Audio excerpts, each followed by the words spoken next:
سلام و عرض ادب و احترام خدمت تمام محصلین دکتر صاحبای عزیز که کانال یوتیوب و همچنان صفحه فیسبوک ما را تعقیب میکنیم. با تعقیب در موضوعات قلبی در بخش‌های فارماکولوژی و مایکروبیولوژی امروز اولین لکچر از بخش کاردیوواسکولار سیستم داریم، فیزیولوژی قلب، که صداهای قلبی رو ما برش وقت اختصاص دادیم چون که از این بخش زیادتر در امتحانات سوال میاد که در مورد S1 S2 S3 S4 همچنان اسنپ های قلبی مرمر سوالات زیاده در امتحانات میاد. خواستم در این مورد صداهای قلبی لکچر ما تهیه بسازیم تا مفید واقع شود. صداهای قلبی میتواند که نرمال باشه و همچنان اب نرمال. صدای قلبی میتواند نرمال باشه و همچنان اب نرمال. ما 4 صدای نرمال قلبی داریم که اولش از S1 و همچنان دومش از S2. میریم میشنیم.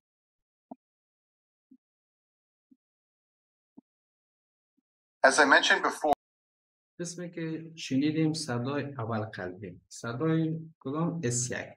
S1 زمان با این صدا با وجود میاد که مایترال و همچنان ترایکاسپید والف چی کنه؟ بسته شود.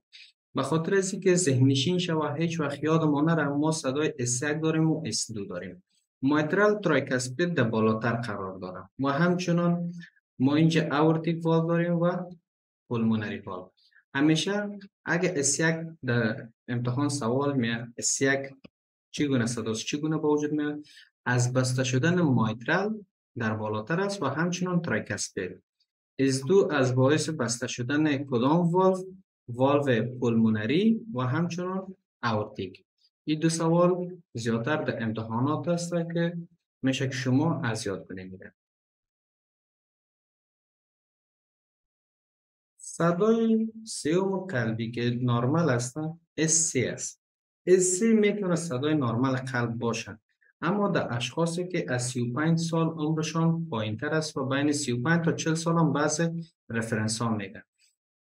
صدای سوم قلبی چه وقت با وجود میاد؟ یکی در اطفال زیاد با وجود میاد به خاطر که بطیناتشان درست اکسپاند نمیشه و زود پر میشه، رپید فیلینگ، از این خاطر S3 با وجود میاد. و همچنان در کسایی که ورزشکار است و خانم های حامله. صدای چهارم نرمال قلب که هستن اما از خود یک شرایط داره، در کدام اشخاص این نرمال بوده میتونه؟ در افرادی که سنشان از چند بلند است؟ از 40 ساله بلندتر است. در این اشخاص هم صدای چهارم قلب نرمال مد نظر گرفته شده. به خاطر که SSA را ما خوبتر بشنویم چون که فرکانسیش بسیار پایین است، بهتر است که از استاتوسکوپ، از بل استاتوسکوپ استفاده کنیم. و همچنان SSA در کدام پوزیشن خوب درست شنیده میشن؟ لاترال دیکوبیتوس پوزیشن و همچنان بسیار زیاد بلند شنیده میشه در ناحیه اپکس که حالا میشنویمش.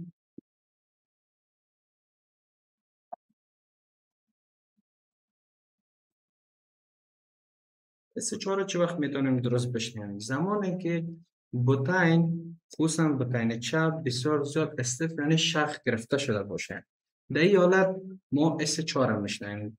زمانی که بطین چپ چی باشه؟ استف یعنی حالت گرفتگی داشته باشه. دوم، زمانی که لانگ استندینگ هایپرتنشن، یک شخص بسیار زیاد مدت طولانی میشه که هایپرتنشن داره و همچنان هایپرتروفی کاردیومایوپاتی. و در اشخاصی که دایستولیک هارت فیلر دارن، ما سیستولیک هارت فیلر هم داریم، دایستولیک هم هارت فیلر داریم. دایستولیک هارت فیلر چه قسم؟ زمانی که خون درست به قلب نبیاد. سیستولیک هارت فیلر که قلب خونه نکشه بیرون. و همچنان یه هر از اینا در استپ اول یوسیمیلی هست، شما میتونین از رفرنس دیدین. و همچنان صدای چهارم قلب از باعث rapid lead filling of left ventricle due to atrial cake، یعنی زمانی که از بطین چپ درست چی نمیشه به وقتش پر نمیشه، این صدا را به وجود میاره. و صدای S4 که از در اشخاصی که atrial fibrillation داره شنیده نمیشه. همچنان صداهای غیر نرمال یا ابنرمال هارت ساوند ما پس میتونیم بگوییم SSA شرایطش در نظر گرفته و همچنان SS4 صدای ابنرمال قلبی ماسته. اسنپ همچنان صدای ابنرمال یا غیر نرمال قلبی است. اسنپ در وقت دایستول شنیده میشه که یک های پیچ ساوند است و از باعث باز شدن مایترال و تریکاسپید به وجود میاد.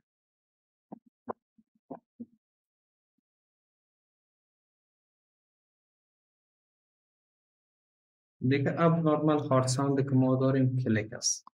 کلیک همچنان از صداهای غیر نرمال قلبی است.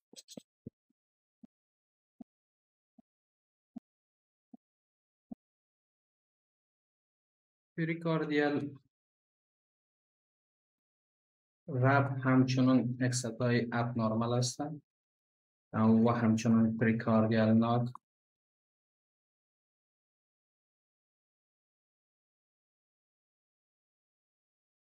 و در آخر بسیار مشهور مرمرها. مرمرها همچنان صداهای ابنرمال قلبی است. تشکر.